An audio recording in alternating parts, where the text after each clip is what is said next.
Time management master ক্লাসে আপনাদের সবাইকে স্বাগতম জানাই।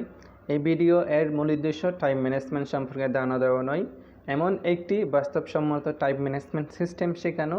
সো এই ভিডিওটি শেষ পর্যন্ত দেখুন এবং এই ভিডিও শেষ হওয়ার সঙ্গে সঙ্গে নিজের জীবনে এই টাইম ম্যানেজমেন্ট সিস্টেমটি প্রয়োগ করতে পারবেন। এই ভিডিও শেষে আপনি জানতে পারবেন নিজের সময় কোথায় ব্যয় হচ্ছে তা বুঝতে পারবেন, গুরুত্বপূর্ণ ও জরুরি কাজের মধ্যে পার্থক্য বুঝতে পারবেন এবং ডেইলি ওয়ার্ক, উইকলি ওয়ার্ক এবং মান্থলি ওয়ার্ক এর প্ল্যানিং সম্পর্কে জানতে পারবেন।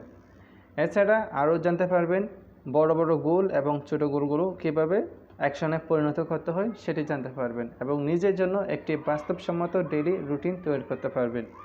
আরও জানবেন ডিপ ওয়ার্ক ও ফোকাস এর মধ্যে প্রোডাক্টিভিটি কীভাবে বাড়াতে হয় সেটি সম্পর্কে জানতে পারবেন। সো সবাইকে আসসালামু আলাইকুম। এখনও পর্যন্ত যারা আমাদের এই চ্যানেলটি এবং পেজটি ফলো এবং সাবস্ক্রাইব করেননি, আপনাদের কাছে রিকোয়েস্ট পেজটি ফলো করে অ্যান্ড চ্যানেলটি সাবস্ক্রাইব করে এই ভিডিওটি আপনার ফ্রেন্ডের সাথে শেয়ার করুন, আপনার ফেসবুক এবং আপনার গ্রুপ এবং আপনার ফেসবুক প্রোফাইল টাইমলাইনে শেয়ার করে রেখে দিন। আশা করি আপনারা সবাই ভালো আছেন। আপনাদের সবাইকে আবার স্বাগতম জানাই টাইম ম্যানেজমেন্ট এর মাস্টার ক্লাসে। আপনাদের সবাইকে আন্তরিকভাবে স্বাগতম জানাচ্ছি। আজ আমরা এমন একটি বিষয় নিয়ে আলোচনা করব যেটি পৃথিবীর প্রতিটা মানুষের কাছে সমান, কিন্তু সবাই এটিকে সমানভাবে ব্যবহার করতে পারে না, আর সেটি হলো সময়। আপনার কাছে দিনে 24 ঘন্টা, আমার কাছেও দিনে 24 ঘন্টা আছে। একজন সফল মানুষের কাছে 24 ঘন্টা থাকে, একজন ব্যস্ত মানুষের কাছেও 24 ঘন্টা থাকে এবং একজন শিক্ষার্থীর কাছেও 24 ঘন্টা থাকে। কিন্তু প্রশ্ন হলো, একই 24 ঘন্টা ব্যবহার করে কেউ কেন এগিয়ে যায়, আবার কেউ কেন এক জায়গায় থেকে যায়? আজকের ভিডিও মূলত সেই প্রশ্নের উত্তর খোঁজার একটি জার্নি। আমি শুরুতেই আপনাদেরকে একটি প্রশ্ন করতে চাই। আপনার জীবনে সবচেয়ে বড় টাইম ওয়েস্টার কোনটি? হতে পারে ফেসবুক, হতে পারে ইউটিউব, হতে পারে টিকটক বা মোবাইল, বা ঘুমান বা আড্ডা দেন, অতিরিক্ত দেন। অনেক টাইম চলে যায় এই কাজের মধ্যে। কিন্তু আজকের এই সেশন আমরা শুধু টাইম ওয়েস্টার নিয়ে কথা বলবো না, আমরা এমন একটি সিস্টেম তৈরি করব যার মাধ্যমে আপনি বুঝতে পারবেন কোথায় সময় যাচ্ছে, কেন যাচ্ছে এবং কীভাবে সেই সময়কে আপনার গোল এর দিকে ব্যবহার করবেন। আপনাদেরকে আরও কয়েকটি প্রশ্ন করতে চাই। 1 নম্বর প্রশ্ন হলো, প্রতিদিন আপনি সবচেয়ে বেশি সময় কোন কাজে ব্যয় করেন?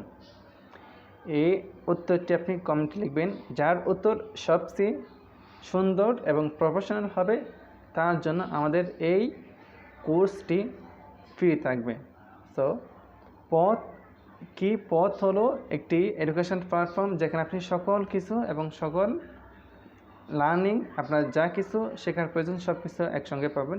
সো যার উত্তরগুলো সুন্দর এবং প্রোডাক্টিভিটি হবে তার জন্য আমাদের কোর্সটি ফ্রি থাকবে। সো জাস্ট একটি কোর্সে এনরোল করলে বাকি সকল কোর্স ফ্রিতে পেয়ে যাবেন পথে।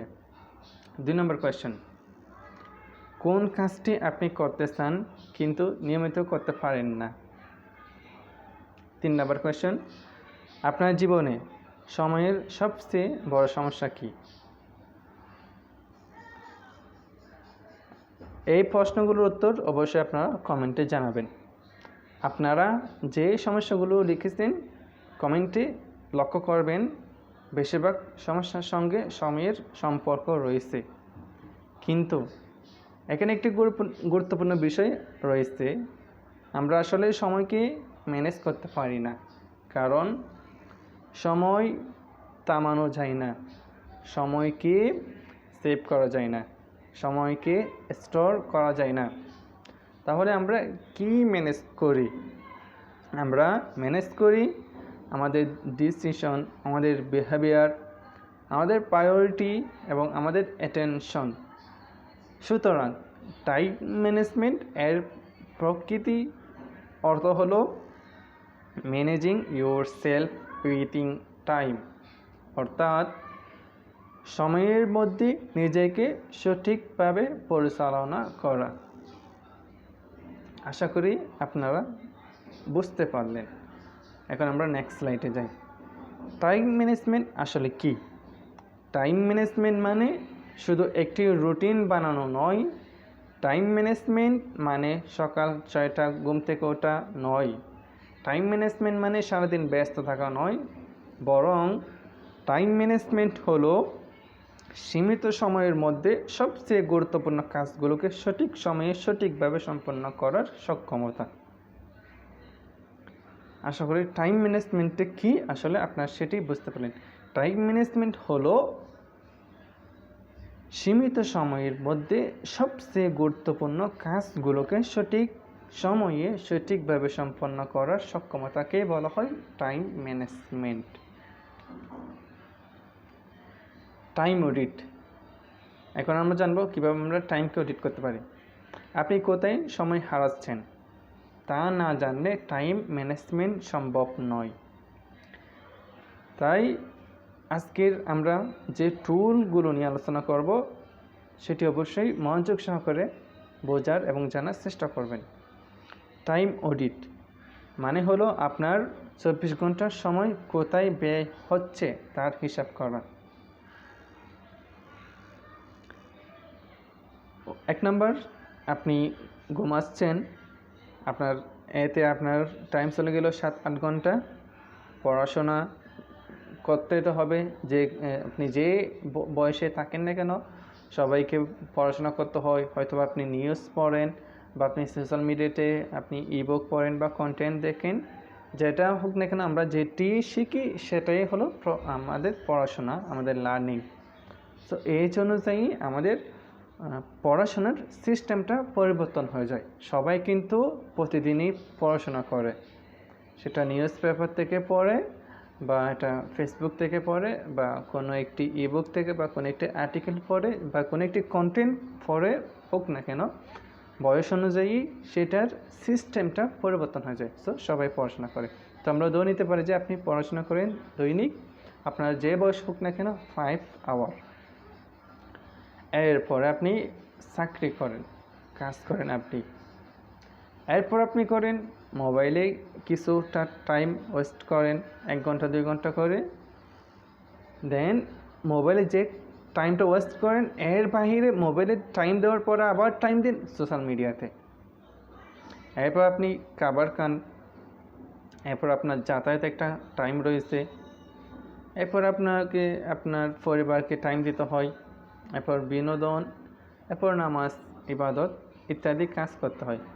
এভাবে করে আপনার পুরো 24 ঘন্টাটি চলে যায়, আর আপনি শেষে বুঝতে পারেন না যে টাইমটা হুট করে কেমনি চলে গেল 24 ঘন্টাটা।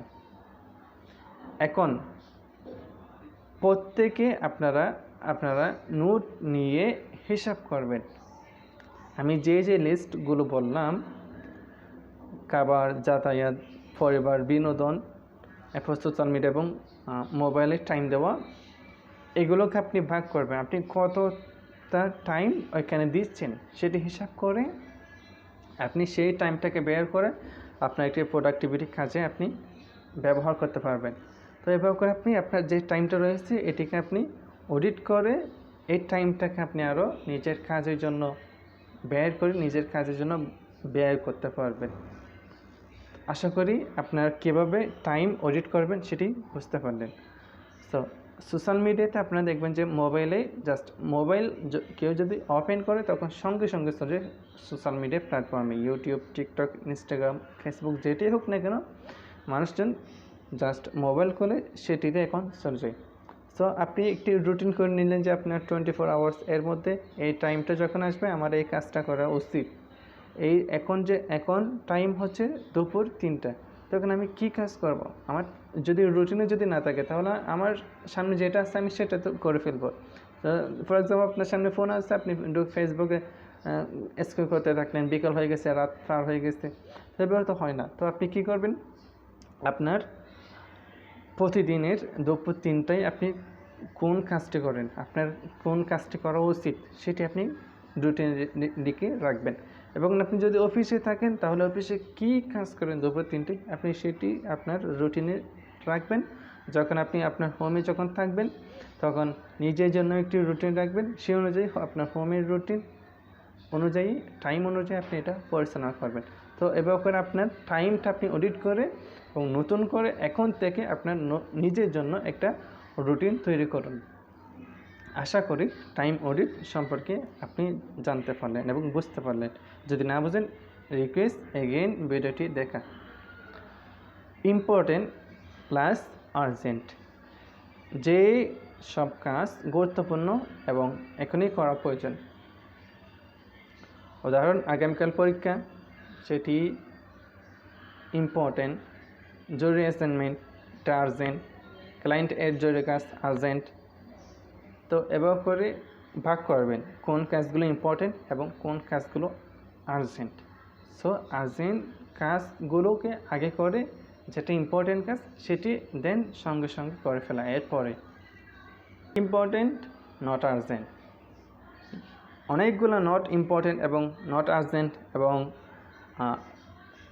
আর্জেন্ট এবং ইম্পর্টেন্ট এরকম রয়েছে অনেকগুলো। এখান থেকে আমরা জাস্ট রাখলাম সবচেয়ে যে ইম্পর্টেন্ট যেটি সেটি হলো not important plus not urgent. এগুলো সবচেয়ে বড় টাইম ওয়েস্টার, যেমন স্ক্রলিং, র্যান্ডম ভিডিও দেখা, অপ্রয়োজনীয় গেমিং করা। তো আপনার প্রোডাক্টিভিটি যদি বাড়াতে হয় তাহলে প্রথমে আপনাকে আপনার জীবনে not important plus not urgent কাজগুলো কমাতে হবে। তাই আপনার ডেইলি ফোকাস থাকবে নট ইম্পর্টেন্ট নট আর্জেন্ট কাজগুলো বাদ দেওয়া। গোল টু অ্যাকশন সিস্টেম, অনেক মানুষ গোল তৈরি করতে পারে কিন্তু গোল অ্যাচিভ করতে পারে না, কারণ গোল আছে অ্যাকশন নেই। গোল এক্সাম্পল কী হতে পারে? আমি ইংরেজিতে ভালো ছাত্র হতে চাই, এটি আপনার গোল, কিন্তু এটিকে অ্যাকশনে যদি পরিণত না করেন তাহলে আপনার গোলে থেকে যাবে আর সেটি আপনার অ্যাচিভ করা হবে না। সো এটি আপনি যদি অ্যাচিভ করতে চান তাহলে আপনার কী করতে হবে? মান্থলি আপনি একটি টার্গেট তৈরি করতে হবে। আপনি মান্থলি টার্গেট করতে পারেন যে এই মাসে আমি 500 ভোকাবুলারি মুখস্থ শিখব এবং এই 500 ভোকাবুলারি নিয়ে সেন্টেন্স মেক করতে পারবো এবং মেক করার চেষ্টা করব। তো যখন একটা মান্থ এর টার্গেট নিলেন তখন মান্থ শেষে আপনি দেখবেন যে 500 না হলো এর 50% হলো। তাই লাইফে যেটি করবেন না কেন, যে কাজটি করেন না কেন, সেটিকে বড় টার্গেট নিয়ে করেন। টাইমটা যত ইচ্ছা তত দেন, কিন্তু আপনার ভিশন, আপনার মিশন, আপনার গোল, আপনার লক্ষ্য, আপনার অ্যাচিভ অথবা অনেক বড়। যখন এটি অ্যাচিভ করার জন্য যখন অ্যাকশনে যাবেন তখন আপনার কাজটি অনেক বেশি ইজি হয়ে যাবে। একটার পর একটা আপনার কাজ ইজি হয়ে যাবে। আপনি যখন 100 ভোকাবুলারি মুখস্থ করবেন তখন আরও 50টি ভোকাবুলারি মুখস্থ করার জন্য 100 ভোকাবুলারি মুখস্থ করতে যে টাইমটা দিয়েছেন তার থেকে হাফ টাইমে আপনি আরও 50টি ভোকাবুলারি বা আরও 70-80টি ভোকাবুলারি বা আরও 100টি ভোকাবুলারি আপনি মুখস্থ করতে পারবেন ইজিলি। তো এভাবে করে আপনি যেই গোল আপনার, সে গোল এর জন্য 1 মাসের রুটিন, 1 মাসের টার্গেট, 1 মাসের ডেইলি অ্যাকশন তৈরি করুন এবং সেই অনুযায়ী ডে বাই ডে কাজ করতে থাকুন। দেখবেন যে ইনশাআল্লাহ আপনার ইমপ্রুভটা অনেক বেশি ইনক্রিজ হলো। ডেইলি প্ল্যানিং সিস্টেম, এখন আমরা একটি সিম্পল ডেইলি প্ল্যানিং সিস্টেম তৈরি করব। 1 নাম্বার, আপনার মাথায় থাকা সব কাজ লিখুন। আপনার মাথায় এই মুহূর্তে একটা পেজ নেন, এখন লিখুন যে আপনার মাথায় সবচেয়ে গুরুত্বপূর্ণ কাজ কোনগুলো, সেগুলো খাতায় লিখুন। এখন কাজগুলোকে ভাগ করুন। এটা কি স্টাডি কাজ ছিল পড়ালেখার জন্য, নাকি ওয়ার্ক ছিল, নাকি পার্সোনাল কোনো কাজ ছিল, নাকি ফ্যামিলির কাজ ছিল, নাকি নিজের হেলথ এর কাজ ছিল, নাকি স্কিলস এর কাজ ছিল, নাকি অফিসের কাজ ছিল, কোন ক্যাটাগরিতে পড়ে সেটি দেখুন, ভাগ করুন। দেন সবচেয়ে গুরুত্বপূর্ণ 3টি কাজ নির্বাচন করুন, রাইট চিহ্ন দিয়ে দিন উপরে। তারপরে প্রতিটি কাজের জন্য নির্দিষ্ট টাইম নির্ধারণ করুন। তারপর দেখুন দিন শেষে কি হয়েছে বা কি হয় নাই বা কেন হয় নাই। আপনি যখন নির্দিষ্ট টাইম যখন করে ফেললেন, তখন সেই টাইমটা যখন আসবে 10 মিনিট পরে, 30 মিনিট পরে, 1 ঘন্টা পর যখন টাইমটা যখন আসবে, তখন অবশ্যই মাস্ট বি আপনাকে এই কাজটি করতে হবে। যখন টাইমটি আসলো, কাজটি যখন করে ফেললেন, 3টে থেকে 2টি করলেন, আরেকটি করেনি যখন, তখন চিন্তা করবেন সেই টাইমের পরে গিয়ে বা সেই টাইম চলাকালীন চিন্তা করবেন যে কেন হচ্ছে না, কেন করতেছি না, কীভাবে করতে পারতেছি না, কী কারণে, কে আটকাইছে, যেই প্রবলেমটা সৃষ্টি হলো তখন সেটি নিয়ে সেই প্রবলেমটাকে নিয়ে আবার অ্যানালাইসিস শুরু করুন। যখন অ্যানালাইসিস যখন প্রবেশ করবেন, তখন আপনার ব্রেন এটা একেবারে আপনাকে পথ দেখাই দেবে যে এই কাজটি এভাবে করে করলে এটা করা সম্ভব হবে, এভাবে যখন করব তখন এটা ইজিলি হয়ে যাবে। তো অ্যানালিসিস ছাড়া কোনো কিছুই অ্যাচিভ করা সম্ভব না। আপনি 3টে কাজ নির্ধারণ করলেন, 2টি করতে পারবেন, আরেকটি আপনাকে আটকাই দেবে, এটি মাস্ট বি। লাইফের প্রত্যেকটা 10টির মধ্যে 3টে কাজ আপনাকে আটকাই দেবে। 10টি এখন কাজ আপনি টার্গেটে লিখেন, 3টে কাজ এমন রয়েছে যে কাজগুলো আপনি করতে আপনাকে চিন্তা করাবে, আপনাকে ভাবাবে, আপনাকে অ্যানালাইসিস করতে হবে। যখন করবেন তখন নিজের টাইম এবং নিজের কাজ এটি অনেক বেশি ইনক্রিজ এবং টাইম এর ভ্যালু বাড়বে এবং নিজের প্রফেশনটা অনেক বেশি গুরুত্ব হবে। আপনি যখন একটি কাজের জন্য যখন অ্যানালাইসিস করবেন, তখন আপনি কেন অ্যানালাইসিস করতে পারতেছেন না, কী জন্য, সেগুলো অনেক প্রশ্ন যখন আপনার কাছে যখন ক্রিয়েট হয়ে যাবে, তখন সবগুলো আপনি আপনার প্ল্যান এর খাতায় লিখুন, একটি করে সেটি আপনি বাস্তবায়ন করুন, একটি করে আপনি কাজগুলো করুন।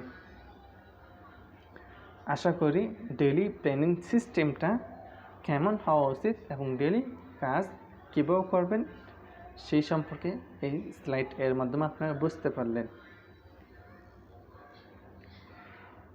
ডিজিটাল ডিস্ট্রাকশন ম্যানেজমেন্ট, ডিজিটাল যে ডিস্ট্রাকশন যেগুলো রয়েছে সেগুলো কীভাবে ম্যানেজমেন্ট করবেন সেটি সম্পর্কে আমরা এখন জানব। 1 নাম্বার, আপনি পুরো একটা টাইম দেন ডিজিটাল ওয়ার্ল্ডে। এতে সকাল থেকে একবার রাত পর্যন্ত প্রতিটা জিনিস লিখুন, প্রতিটা মেসেজ লিখুন। এই মেসেজে কয়টা মেসেজ আসলো লিখুন, ফেসবুকে কয়টি নোটিফিকেশন আসলো লিখুন, ইউটিউবে কয়টি নোটিফিকেশন আসলো দেখুন, হোয়াটসঅ্যাপে কয়টা মেসেজ আসলো দেখুন। এরপর আপনার আর্জেন্ট কোন কাজগুলো আসলো ডিজিটালের ওয়ার্ল্ডের মাধ্যমে এটা লিখুন, লিখে এটিকে আবার ভাগ করুন কোনগুলো ডিস্ট্রাকশন, যেটি ডিস্ট্রাকশন সেটিকে ব্লক ইন করুন, প্রয়োজনে নোটিফিকেশনটা অফ করুন। এরপরে ফেসবুকে দেখুন কয়টি ইম্পর্টেন্ট নোটিফিকেশন আসলো, যে ভাগ করলেন আপনার যে প্রবলেম নোটিফিকেশনগুলো এগুলোকে ভাগ করুন, কোন কোন নোটিফিকেশনগুলো প্রবলেম সৃষ্টি করে, কাজের জন্য বাধা দেয়। হোয়াটসঅ্যাপে কয়টি মেসেজ আসলো, সে কোন কোন মেসেজগুলো আপনাকে প্রবলেম এর দিকে এগিয়ে নেই, এবং ইউটিউবে কয়টি নোটিফিকেশন আসলো, সেই নোটিফিকেশনগুলো কোন কোন নোটিফিকেশনগুলো আপনাকে প্রবলেমের দিকে নিয়ে যায়, সেগুলোকে ভাগ করে সে ক্যাটাগরি অনুযায়ী সকল নোটিফিকেশন অফ করুন। একদিনে করুন, প্রতিদিন একটি করবেন এরকম না। এই সকল ডিস্ট্রাকশনগুলো যদি দূর করতে চান তাহলে একদিনে এটি করা সম্ভব। একদিন টাইম দিন, সেই টাইম অনুযায়ী সকল কিছু লিখুন, সকল ডিজিটাল ওয়ার্ল্ডে প্রবেশ করে একদিনে এটি প্রবেশ করে লিখুন কোন কোন প্রবলেম, কোন কোন নোটিফিকেশনগুলো আসলো, সেই অনুযায়ী ডিস্ট্রাকশনগুলোকে বন্ধ করুন। আশা করি যদি এটি ফলো করেন আপনার ডিস্ট্রাকশন সম্পর্কে আর কোনো আপনার অবজেকশন থাকবে না ইনশাআল্লাহ। Focus and deep work. সময় থাকলেই প্রোডাক্টিভিটি হয় না, এতে প্রয়োজন ফোকাস। ডিপ ওয়ার্ক হলো নির্দিষ্ট সময় ধরে কোনো একটি গুরুত্বপূর্ণ কাজের উপর সম্পূর্ণ মনোযোগ দেওয়া। ডিপ ওয়ার্ক এর রোল কী হতে পারে? জাস্ট একটি কাজ নিলেন, সে কাজটি কমপ্লিট করে জমা দিলেন, এটি হলো ডিপ ওয়ার্ক এর প্রফেশন। একটি গোল সিলেক্ট করলেন, সে গোলটিকে 2 দিনের মধ্যে অ্যাচিভ করলেন, সেটি হলো ডিপ ওয়ার্ক। আশা করি ডিপ ওয়ার্ক কীভাবে করবেন সেটি বুঝতে পারলেন। Focus and deep work. Saying no.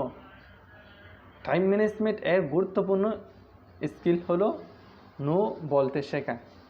আপনি যদি প্রত্যেকটি রিকোয়েস্টকে ইয়েস ইয়েস ইয়েস বলেন তাহলে আপনার নিজের গোল এর জন্য সময় দিতে পারবেন না।